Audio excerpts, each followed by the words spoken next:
ये है पाडलचा बांध। इस बांध का इतिहास 23 साल पुराना है। कई सरकारें आई, लेकिन इस बांध की निर्मित पूरी नहीं हुई। इस बांध के बनते ही आसपास के 5 तहसीलों की हरित क्रांति होगी। इस बांध की लागत है 2700 करोड़ रुपए, लेकिन आश्चर्य की बात है कि इस बांध पर अभी तक 420 करोड़ रुपए खर्च हुए, जो ऊंट के मुंह में जीरे का काम कर रहे हैं। और इसीलिए यहाँ के आसपास के किसानों ने आज 8000 लोगों को एकत्रित कर एक जन आंदोलन खड़ा किया। इस आंदोलन में शहर के किसान, शहर के विक्रेता, शहर के व्यापारी, शहर के डॉक्टर, शहर के वकील और शहर के कई गणमान्य जन इसमें उपस्थित थे। इस आंदोलन ने एक भव्य रूप प्राप्त कर लिया था। राज्य के सिंचाई मंत्री ने इन सारे किसानों से फोन पर बात की और उन्हें आश्वस्त किया। उनसे कहा कि बहुत जल्दी मुख्यमंत्री से बात करके इसमें कहीं ना कहीं रास्ता निकाला जाएगा और 2 से 3 साल में ये बांध पूरा करने की कोशिश वो करेंगे। लेकिन इतना होने के बाद भी कई किसानों ने अपनी अपनी तरीके से अपने अपने पक्ष रखे। कईयों का ये कहना था कि सरकारी आंकड़े कुछ और कहते हैं और प्रशासकीय आंकड़े कुछ और कहते हैं।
जनजागृती करत होती। यात एक तत्व आम्हाला पाहायला मिळालं, जे समितीच्या होटावर होतं ते सर्व जनतेच्या पोटात होतं। तुमचं म्हणणं आणि आमचं मानणं एकच होतं। तुमच्यात ते आमच्यात फक्त एवढा बदल होता की आम्ही तुमच्यापर्यंत पोहोचलो आणि आज तो बदल मिटलेला आहे। तुम्ही आमच्यापर्यंत येऊन पोहोचलात। आज अंमळनेरमध्ये पाण्यासाठी रस्त्यावर येण्याची वेळ आली मित्रांनो, लक्षात ठेवा। आणि त्या सर्व कार्यासाठी आपण आज या ठिकाणी येऊन पोहोचलेलो आहोत। पवित्र अशी साने गुरुजींची ज्ञानभूमी, संत सखाराम महाराजांची आध्यात्मिक भूमी आणि कर्मवीर प्रताप शेठजींची ही कर्मभूमी। आणि आज या भूमीचं नाव आहे अमलनेर। याचं पूर्ण नाव अमलनीर, ज्या ठिकाणीचं पाणी शुद्ध आहे असं ते गाव। अमल जहा का नीर है वो अमलनीर। आणि इथे पाणीच पूर्ण नाही आता। आणि म्हणून आपल्याला फिरले, जनजागृती केली आणि प्रत्येक सामान्य माणसाला याची जाणीव झाली। आणि आज खऱ्या अर्थाने तळमळीने पाडसे धरण्यासाठी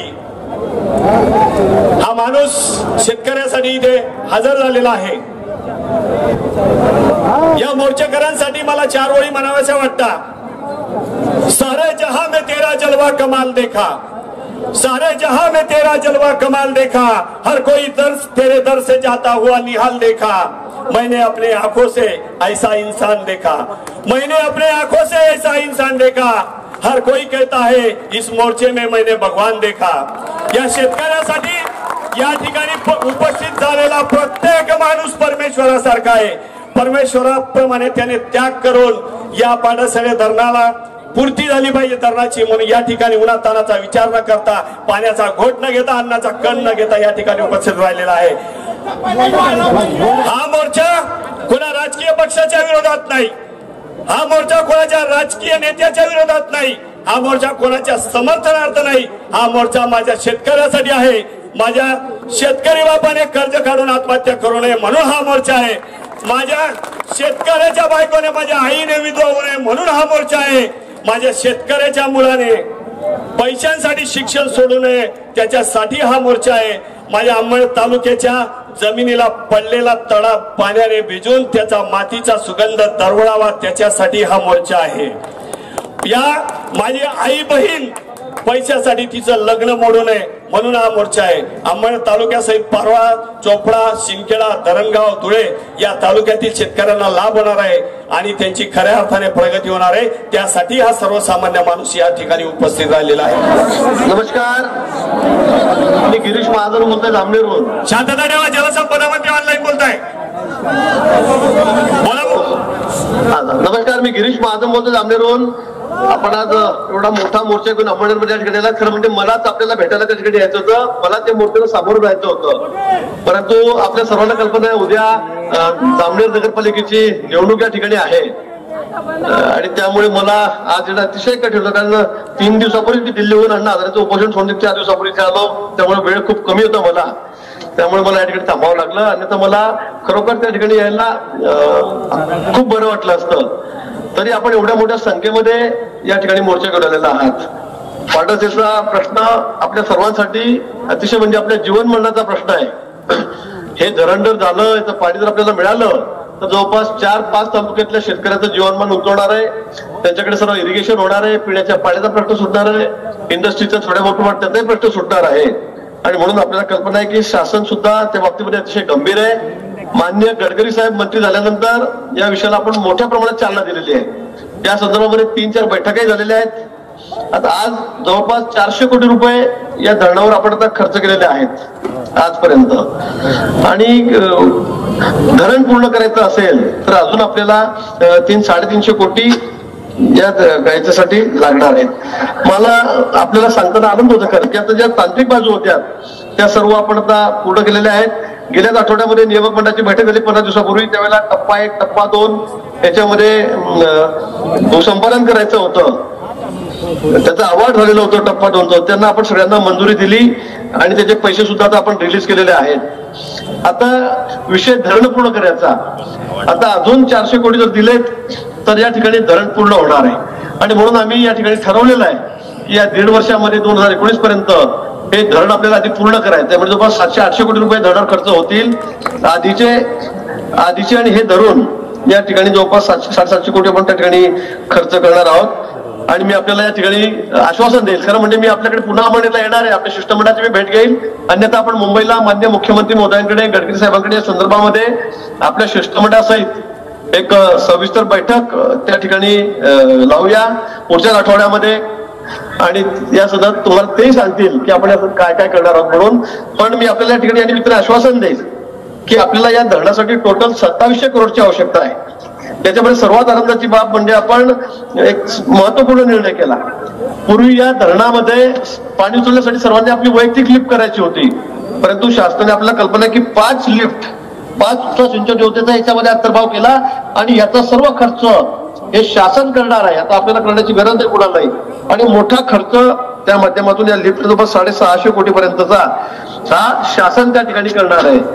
आणि म्हणून एक महत्वाचा टप्पा आपण इथला पार पाडलेला आहे. त्या संदर्भातला निर्णय नियामक मंडळामध्ये त्या ठिकाणी आपण घेतलेला आहे. परंतु पुढे आपल्याला धरण लवकरात लवकर पूर्ण करायचं आहे आणि म्हणून निधीही मोठ्या प्रमाणामध्ये लागणार आहे. आणि म्हणून बळीराजा योजना जी दुष्काळी भागातली आहे, शेतकरी आत्महत्या करतात, आत्महत्याग्रस्त भागातली आहे, त्या संदर्भामध्ये जवळपास 21,000 कोटी रुपये आपल्याला केंद्र शासनाने या ठिकाणी मंजूर केलेले आहेत. त्या योजनेमध्ये या प्रकल्पाचाही समावेश आपल्याला करायचा आहे. आणि तो जर समावेश त्या ठिकाणी झाला तर त्याचे पैसे आपल्याला एक रकमी मिळणार आहे. त्यातून कर्ज मिळणार आहे 75% नाबार्डकडून, ते सरकार घेईल. 25% केंद्राचा वाटा त्यातून मिळणार आहे, ती मदत म्हणून तो आपण त्या ठिकाणी घेणार आहोत. मला वाटतं हा प्रकल्प मग तात्काळ त्या ठिकाणी पूर्ण करण्यासाठी आपला एक मार्ग मोकळा होणार आहे. आणि म्हणून मी आपल्याला आश्वासन देतो की या ठिकाणी हा प्रकल्प आपल्या 2019 पर्यंत आता पुन्हा त्याचे 400-450 कोटी रुपये खर्च करून हा पूर्ण करायचा आहे. हा 70-80 कोटी रुपये प्रकल्पावर आहेत, त्याचं कामही सुरू आहे. परंतु अधिक वेग या प्रकल्पाला द्यावा लागणार आहे. आणि या 2-3 वर्षामध्ये हा संपूर्ण प्रश्न आपल्याला कुठल्याही परिस्थितीमध्ये मार्गी लावायचा आहे. आणि म्हणून मी आपल्याला विनंती करेल की आपण एक शिष्टमंडळ पुढच्या आठवड्यामध्ये 4-5 दिवसानंतर, उद्या माझा इलेक्शन संपलं आटोपलं की मग आपण पुढच्या आठवड्यामध्येच आपण 15-20 लोकांचं 25 लोकांचं शिष्टमंडळ घेऊन मुंबईला जाऊया. माननीय मुख्यमंत्री महोदयांचं या संदर्भात बैठक लावू.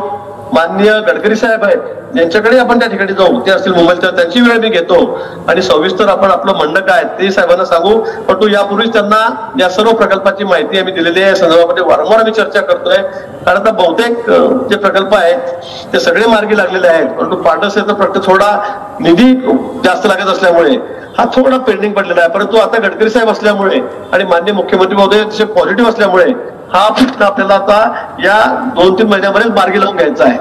या महिन्यामध्येच मार्गी लावून घ्यायचा आहे. आणि मला वाटतं एकदा जर त्याला मंजुरी मिळाली तर या प्रकल्पातले जे सगळे अडथळे आहेत ते दूर होणार आहेत. आपले सगळे लोकप्रतिनिधी आहेत, मग स्मिताताई असतील, आमदार असतील, आपले त्या ठिकाणचे स्थानिक पदाधिकारी आहेत, सगळेच या ठिकाणी खूप मोठा फॉलोअप त्या ठिकाणी करतायत. आपले खासदार आहेत, कारण सगळ्यांची इच्छा आहे, म्हणजे सर्व पक्षांची इच्छा आहे की हा प्रकल्प पूर्ण झाला पाहिजे. आणि खरं म्हणजे माझ्याकडे सिंचनासारखं खातं आलेलं आहे आणि बळीराजा स्कीम आता सुरू झालेली गेल्या 6 महिन्यापूर्वी 4 महिन्यापूर्वी. आणि म्हणून हा प्रकल्प जर त्यात टाकला तर याला पुरेसा निधी मिळणार आहे. आणि म्हणून त्यासाठी आपण पूर्ण प्रयत्न करतो आहोत. हा प्रकल्प आपण या 1-2 महिन्यामध्ये या बळीराजा स्कीम मध्ये टाकूच आणि त्याला पूर्ण निधी आणून हा प्रकल्प आपण या ठिकाणी पूर्ण करू. मी पुन्हा सांगेल की मला खरं आज अंबरनाथला यायला खूप आलो असतं, खूप बरं वाटलं असतं, आपल्या सगळ्यांच्या समोर मला सांगता आलं असतं. परंतु आपण समजू शकतात की उद्याच मात्र नाही, माझी स्वतः बायकोच त्या ठिकाणी नगरचेवढ उभी आहे, त्यामुळे मी या ठिकाणी येऊ शकलो नाही. स्मिताताईंनी याला खूप आग्रह केला होता, परंतु थोडे वेळ आधी मी आता 4 दिवसापूर्वी गावामध्ये आलेलो आहे, त्यामुळे आपण माझी अडचण समजू शकतात. आणि पुन्हा आपण पुढच्या आठवड्यामध्ये आपण मांडण्याच्या वेळेला सीएम साहेबांची बोलून मी त्यांची वेळ घेतो, गडकरी साहेबांना बोलून त्यांची वेळ घेतो. आपण त्या ठिकाणी जाऊ आणि त्यांच्या संदर्भामध्ये या ठिकाणी विस्तृत चर्चा, सविस्तर चर्चा या ठिकाणी करून लवकरात लवकर हा निर्णय आपण करून घेऊ. मित्रांनो, कोणतंही काम जर हाती घेतलं त्याच्या सतत पाठपुरावा केला नाही तर ते पेंडिंग पडतं. हा एवढा मेहनत करून मोर्चा झाल्यानंतर सरकारला इशारा दिला गेला की त्यांनी 2019 पर्यंत काम पूर्ण करू असं म्हणताय. पण ते केव्हा पूर्ण होईल? जेव्हा ते युद्ध पातळीवर जर इथे सुरू झालं तर पूर्ण होईल, नाही तर पूर्ण होणार नाही. आणि अधिकारी जे अडचणी सांगतात आणि मंत्री अलग सांगतात आणि अधिकारी अलग सांगतात, ताळमेळ नाही. आता अधिकारी जे सांगत होते ते, आणि म्हणून 4 महिने त्यांनी 2 महिने मागत होते. मी 4 महिन्याची नोटीस दिली त्यांना. 4 महिने पावसाळा संपल्यानंतर, पावसाळा संपला की आम्ही आमरण उपोषणाला बसणार आहे, युद्ध पातळीवर काम नाही चालू झालं तर. समोर सादर करत आहे आप्पा अण्णा जीवू तात्या बापूजी आवंदाना सालमा बलती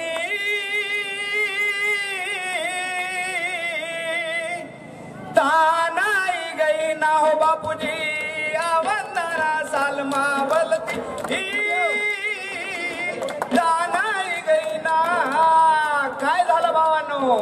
उडीद मुंगने 2-4 गोंट्या बजानी ना 2-4 घंट्या जिवारी मा पडी घेताया कपाले ना जायत बाया रोजे आमला कोणी दादा बोलावत नाही. 3 वर्षापासून दुष्काळमुळे कोणी बोलवत नाही दादा आम्हाला. आणि म्हणून अण्णा आवंदाना सालमा बलती